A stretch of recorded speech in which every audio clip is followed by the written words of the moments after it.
Hello everybody and welcome.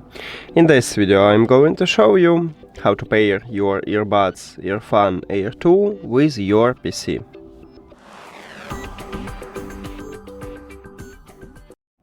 You have to start by press one time at the Windows button on your keyboard and then write Bluetooth.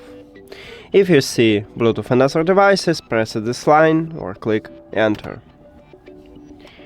Now, at the right top, we have a button Add Device, and you need to press this button.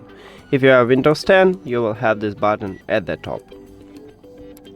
In this window, you need to select Bluetooth, and after that, open the charging case. Your earbuds should enter to pairing mode automatically if you do not connect it with other devices, but we can enter to pairing mode manually.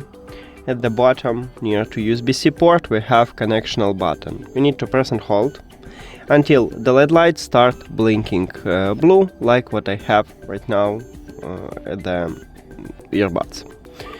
After that, we should see them at the device list.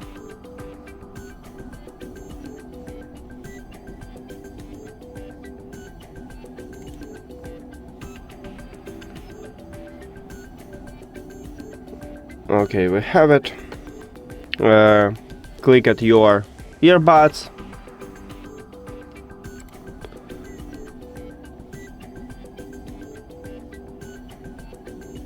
And then click Done. We did it! Thank you for watching this video. If you found it helpful, please consider subscribing to the channel and leave the like on the video. See you later!